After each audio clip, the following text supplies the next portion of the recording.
Morning students, welcome to study public YouTube channel.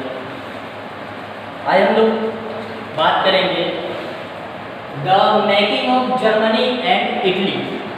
Germany किस तरीके से बना और इटली किस तरीके से बना और यहाँ पर क्या क्या घटनाएं हुई, इन सभी के बारे में बात करेंगे। सबसे पहले 1848 के बाद 1848 के बाद जर्मनी में लोगों के द्वारा भूस्वामी लोग, भूस्वामी मतलब जंगल, जिसके पास जमीन बहुत ज़्यादा हुआ करती, उन लोगों के द्वारा जमीन पर अपना कब्जा करना शुरू किया गया। जितना जमीन था और ज़्यादा उसको घेराबंदी करने का काम शुरू किया गया।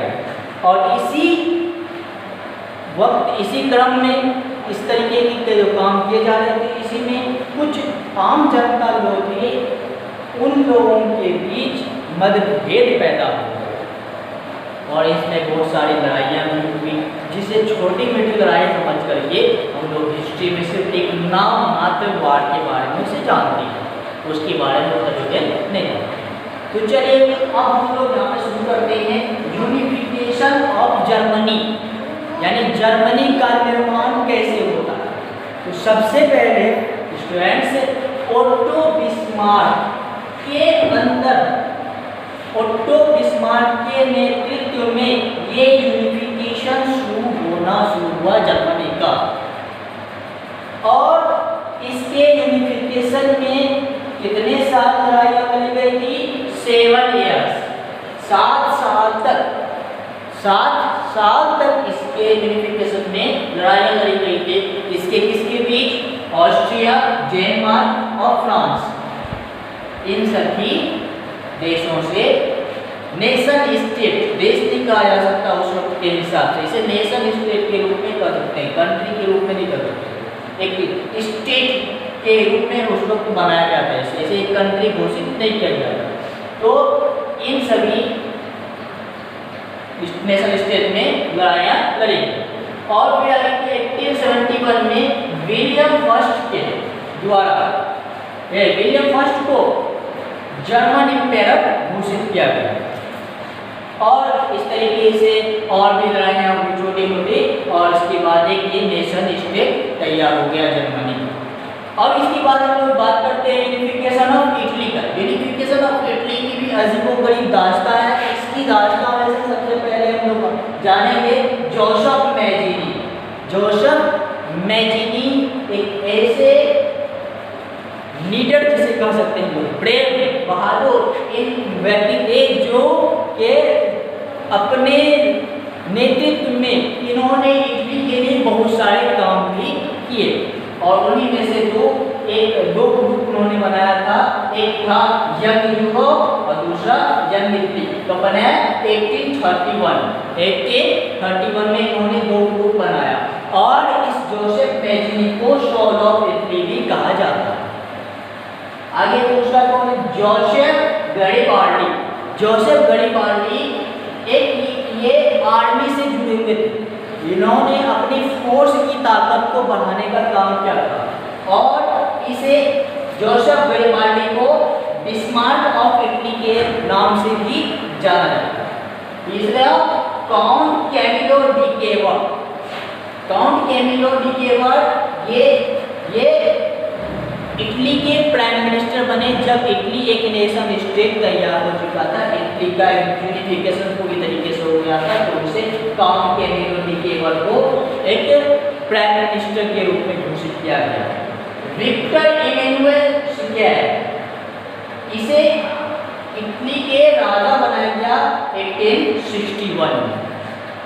और इस तरीके से जर्मनी का यूनिफिकेशन और इटली का यूनिफिकेशन पूरा हो जाता है। अब आगे हम लोग जानेंगे कि यूनिफिकेशन ऑफ ब्रिटेन का यूनिफिकेशन किस तरीके से हुआ। स्टूडेंट्स, अब हम लोग पढ़ेंगे यूनिफिकेशन ऑफ ब्रिटेन। ब्रिटेन का जो यूनिफिकेशन हुआ, ये कोई आम बात नहीं है, ये कोई अचानक भी बात नहीं है। इसकी तैयारियां बहुत सदियों से पहले से चल रही थी और धीरे धीरे इसमें यूनिफिकेशन में और भी जो कंट्रीज थे, जो जैसे कि अपना नाम लिख दिए हैं, स्कॉटिश, स्कॉटलैंड, आयरिश, इस तरीके से आयरलैंड में जो आयरिश लैंग्वेज बनी थी, इन कंट्रीज के का देन है जो एक यूनाइटेड किंगडम ऑफ ब्रिटेन तैयार हुआ। इसकी कहानी कुछ इस तरीके से है कि सबसे पहले यूनाइटेड किंगडम बना के इसमें दो नेशन स्टेट जुड़े हुए थे, एक था इंग्लैंड प्लस दूसरा इंग्लैंड के साथ साथ स्कॉटलैंड, स्कॉटलैंड ये तैयार किया था एक यूनाइटेड किंगडम। धीरे धीरे कुछ वक्त के बाद इसमें एक ग्रेट ब्रिटेन बनने में इसको लगभग 20 इयर्स लगा, यानी कि ये शुरू होता है कब 1707 में शुरू होता है। 1707 में इसकी हिस्ट्री के हम लोग नॉलेज में जानते हैं कि 1707 में शुरू हुआ है इसकी कहानी, लेकिन इसकी कहानी बहुत पहले से चल रही थी, यानी ये इसका यूनिफिकेशन करने के लिए तो इंग्लैंड और स्कॉटलैंड मिलकर के यूनाइटेड किंगडम बना। फिर इसके बाद इसमें एक और नेशन स्टेट आते हैं आयरलैंड। इस आयरलैंड जब आया तो ये एक ग्रेट यूनाइटेड किंगडम तैयार हो गया। ग्रेट यूनाइटेड किंगडम एक ये तैयार हो जाता है। तो इस तरीके से और भी इसमें लड़ाइयाँ हुई थी इसको तैयार करने में। तो अब हम लोग इसका थोड़ा सा जानते हैं कि British empire consisted of England, Scottish and Irish community, यानी ब्रिटिश का जो इंपायर था वो स्कॉटिश, स्कॉटलैंड, आयरिश, आयरलैंड से एक कम्युनिटी तैयार किया गया। इंडस्ट्रियल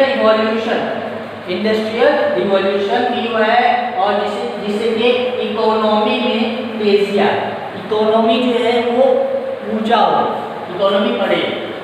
1707 में एक यूनियन तैयार हुआ था, एक्ट तैयार हुआ था जिसका नाम है act of union, act of union. और इसका तैयार करने के लिए ये जो बता रहे थे कि इंग्लैंड और स्कॉटलैंड एक हुआ और एक नाम इसका दिया गया यूनाइटेड किंगडम। फिर इसके बाद इसमें आयरलैंड आया और तब ये पूरा तरीके से बन गया great United kingdom of Britain.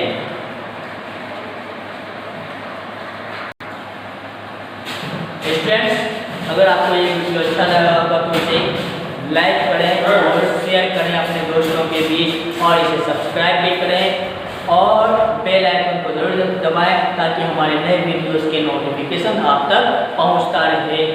Thanks.